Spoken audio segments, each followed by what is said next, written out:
As we approach the day of Friday, growing up, we might have heard that it is very important for us that we recite Surah Al-Kahf on the day of Friday.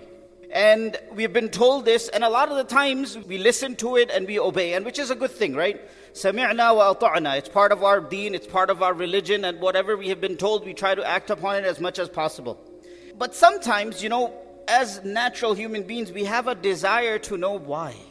Why are we told to recite Surah Al-Kahf every Friday? Right? There are certain virtues that I can share with you, where the Prophet ﷺ, he's mentioned that if you recite Surah Al-Kahf on the day of Friday, it will be a protection and there will be a light protecting you from one Friday to the next Friday. Surah Kahf, if you recite it every Friday, it will serve as a protection from the fitnah of Dajjal. If you recite Surah Al-Kahf, this will happen, that will happen. These are the benefits that we hear from the hadith of Nabi Kareem ﷺ. It's there over and over again. But sometimes we want to dig a little bit deeper and we want to know why it is this special surah.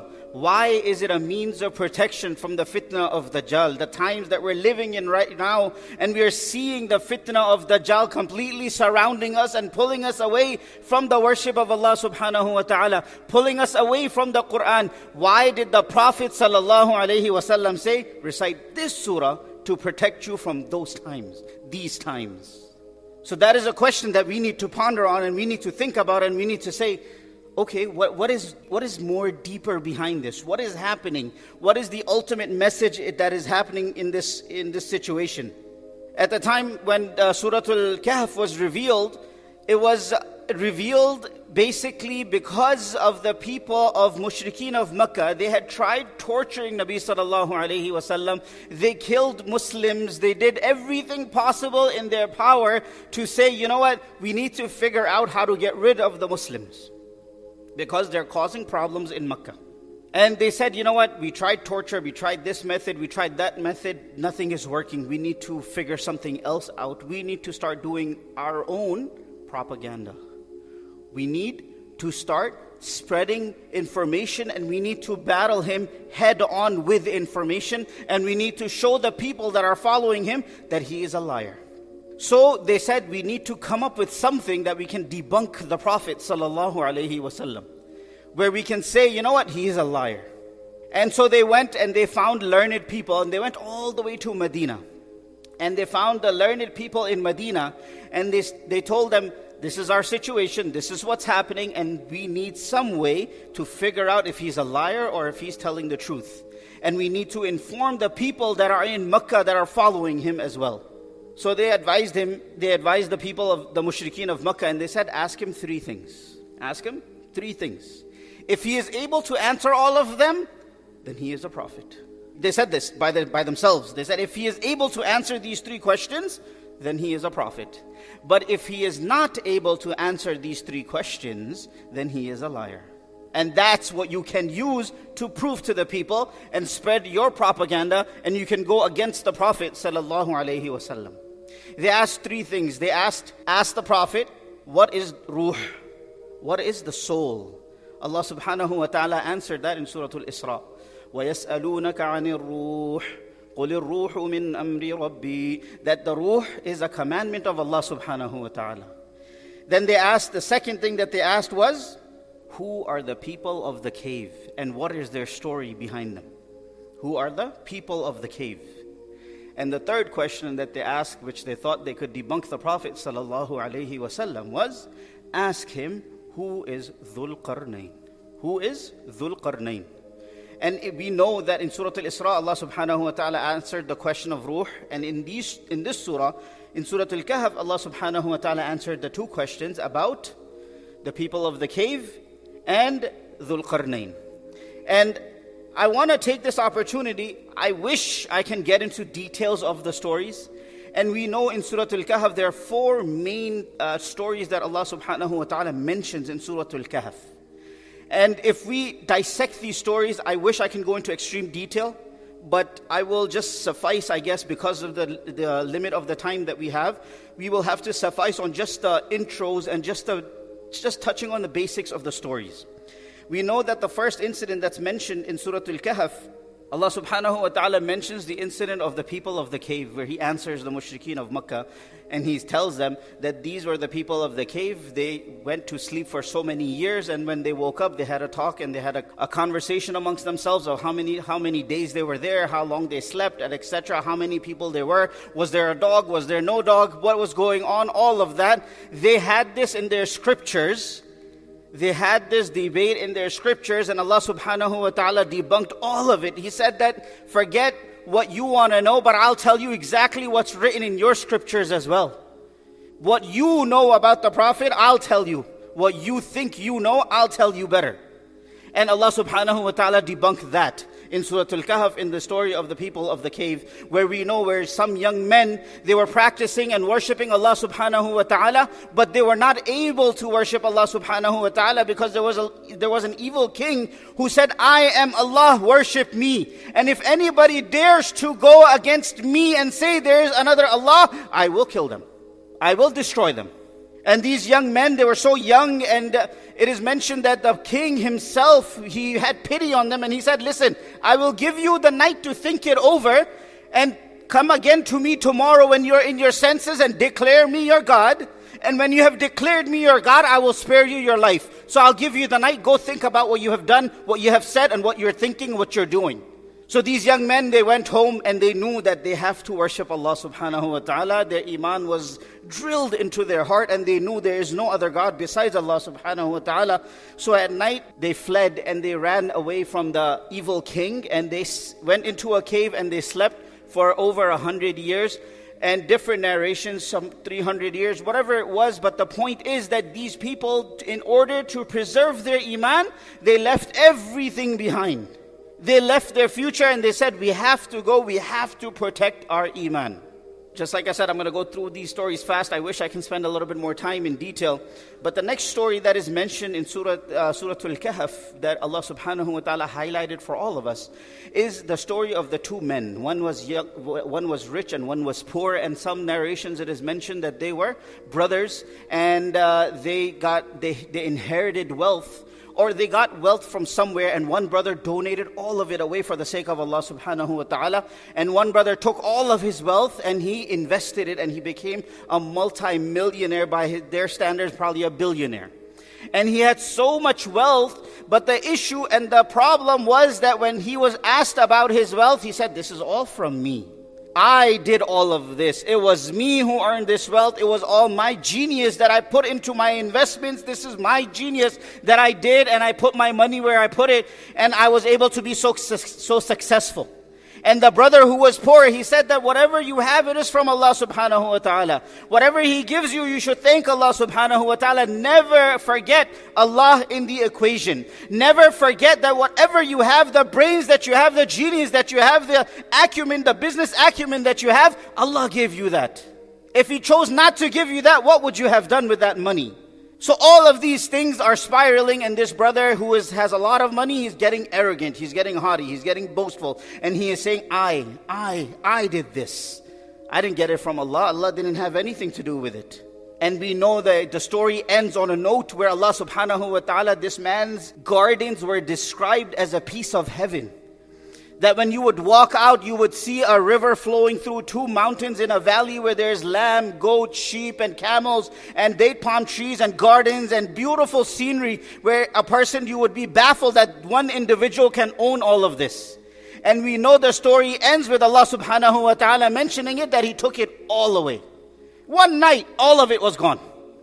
Because of his haughtiness, because of his pride, because of not submitting to Allah subhanahu wa ta'ala and not associating it with Allah subhanahu wa ta'ala, that whatever I have is from Allah subhanahu wa ta'ala. The third thing that we hear, the third story that is mentioned in the Qur'an, in Surah Al-Kahf, about the mention of how to seek protection from the fitnah of Dajjal, the third incident is the story of Musa alayhi salam, when he was giving a lecture and he was addressing the public, and the people were so impressed by his speech, they went up to him and they asked him, wow, you must be the smartest man on earth, and there's nobody more knowledgeable than you. So Musa alayhi salam, he thought to himself, he said, I am the Prophet of Allah. I am in communication with Allah. I am the Kalimullah. I do talk to Allah subhanahu wa ta'ala. So I am assuming that I am the most knowledgeable person that there is on earth. Allah subhanahu wa ta'ala wasn't so happy with that statement, and He told him that there is somebody more smarter than you, that I have blessed with more knowledge than you, that even to the extent that even if you saw what he did, you will not understand. And we know Musa alayhi salam met Khidr in the middle of the ocean, and how Allah subhanahu wa ta'ala made the intros, and how there was a hole in the middle of the ocean where a fish that was eaten came back to life and jumped into the water. All of these miracles that took place before Musa alayhi salam met him. And when they met him, 3 different things that happened. Again, I wish I could go into detail, but we have to go through this fast because I have to get to the lessons of this as well. So we know that knowledge is also something that will be used against us. The fitnah of Dajjal. The 4th incident that took place, where Allah subhanahu wa ta'ala mentioned in Surah Al-Kahf, is the story of Dhul Qarnayn. And this is the final answer that the mushrikeen of Makkah were looking for in order to get to say, you know what, the Prophet is a liar. And they tried their best, and they came to this conclusion that if he's not able to answer it, he is a liar. But the Prophet ﷺ is answering the question, and he is saying, and he's letting them know the beautiful story of Dhul Qarnayn, who was a king who has such a vast kingdom, that it is mentioned that it covered half of the earth. And whatever, he was such a just king, also that people used to reach out to him and ask him for help. And to the extent that he was not a boastful person. He was not somebody that I'm the king, you should respect me, never ask me for anything and just worship me. But rather, he was an individual that he was approachable. People asked him, Ya Dhul Qarnayn, Allah subhanahu wa ta'ala mentioned the whole incident in Surah Al-Kahf, how the people of the town approached Dhul Qarnayn, and they said that there is a tribe that is Ya'juj and Ma'juj, and they are terrorizing us. They are killing us. They're plundering us. They're doing everything evil that can be in the books, and we need a way to be protected from these people. Dhul Qarnayn, he goes on, and we see, and then he mentions Atuni Zubur al-Hadid, that Allah subhanahu wa ta'ala mentions that Dhul Qarnayn told them, bring bricks or shape of iron to me and put it between the mountain where they come from and where you are, and there will be a block and a wall that they cannot penetrate, because they melted copper on top of it. And he made a decision to make sure that these people are protected from the fitnah of the people of Ya'juj and Ma'juj. So this is the 4th thing that Allah subhanahu wa ta'ala mentions, in the 4th story that is mentioned to us in Surah Al-Kahf. The lessons that we need to learn from all these stories. Why are these 4 stories being highlighted? Why are these 4 things that are being mentioned to us in connection with the fitnah of Dajjal? Why is it being mentioned over here? The first thing is that iman is above everything else. Just like the youngsters in the cave, they did whatever they had to do in order to protect their iman. They left everything behind, and they went and they said, our iman is the most important. Whatever happens, we need to protect our iman. And they left everything. The first attack that Dajjal will do, the fitnah of Dajjal will be on our iman. And he will test us. And there will be multiple ways that he will test us. And the second story takes us to the type of test that he will use against us. The second test was the person who became wealthy, that Allah blessed him with so much wealth, but he was not able to see that Allah blessed him with that. He was not being grateful to Allah subhanahu wa ta'ala. He made a mistake, a grave mistake of saying, this is all from me, I did this. The first test we will have is against ourselves.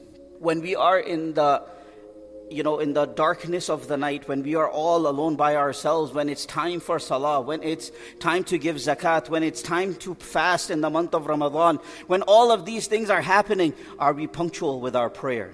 That's the first step that we need to cover. In order to protect our iman is fighting against our own nafs and saying we need to be aware of what Allah has commanded us. There's no chance of skipping prayer. There is no excuse for missing prayer. Salah needs to be performed. And if we're not able to protect our salah, how is our iman going to be protected when the fitnah of Dajjal comes in front of us? The 3rd story that is mentioned is the story of knowledge. How Allah subhanahu wa ta'ala told Musa alayhi salam, there's somebody more knowledgeable out there than you. Knowledge never stops. Always educate yourselves. Learn about the deen. Learn about how to protect yourselves from the fitna of Dajjal. We see it out there every day. There's so much misinformation that is out there. Look at the times that we're living in. Look at the media platforms that are out there. They're spreading such garbage, such nonsense, that if you have the complete knowledge, you will know that this is complete nonsense. Because right now we are living in the era of information, where people have bits and pieces and this fact here, that fact over there, but they do not have the basis and they do not have the knowledge that is needed in order to understand a certain situation. That's why nowadays anybody says anything happens regarding the Muslims, all Muslims are bad. And us, we need to make sure we don't fall in the same trap where we just come in and we say, okay, this is that individual, this is their background, this is where they come from. That's it, that's why it happened. Do not draw conclusions. Do not come to a situation. Do not live and be a trap of the era of information. Increase your knowledge. Learn about how to protect yourself from the fitna of Dajjal. And the fourth story that is mentioned in Surah Al-Kahf is the story of Dhul Qarnayn, where I mentioned that the people approached him. He was approachable. He was an individual who was humble. Allah showed us a person who was haughty, a person who said, I did all this, who was boastful, the one who had a lot of wealth. But at the same time, Allah showed you an individual in Surah Al-Kahf where he ruled half of the earth. He ruled half of the earth, but Allah showed his humility. And how that shaitan and Dajjal will use this against us as well, that there will be things, people of power, there will be things that will be around us that will pull us. There will be a pull to stay away from salah. There will be a pull to not recite the Qur'an. There will be different ways to stop you from coming to the masjid. There will be different ways that they will prevent you from fasting in the month of Ramadan. They will shame you in accepting Islam. They will shame you for being a Muslim, looking like a Muslim, talking like a Muslim, naming your children as Muslim. And that is something that we need to confront head on, and we need to understand that having knowledge, making sure that we teach our children that same knowledge and we pass that on as well, that is the way to be successful in the court of Allah subhanahu wa ta'ala and be protected from the fitna of Dajjal. May Allah subhanahu wa ta'ala accept all of us. May Allah subhanahu wa ta'ala guide all of us. May Allah subhanahu wa ta'ala protect us from the fitna of Dajjal. May Allah subhanahu wa ta'ala give us death on iman. May Allah subhanahu wa ta'ala protect our children. May Allah subhanahu wa ta'ala give us the ability to pray to Allah subhanahu wa ta'ala, to perform all our 5 daily prayers, to love the Qur'an, to live by the Qur'an, to love the sunnah of the Prophet Muhammad sallallahu alayhi wa sallam. May Allah subhanahu wa ta'ala make it easy for all the Muslims that are suffering in any part of the world, especially our brothers and sisters in Palestine, in Yemen, in any part of the world, wherever they may be. May Allah subhanahu wa ta'ala make it easy for all of them. May Allah subhanahu wa ta'ala find them safe heaven.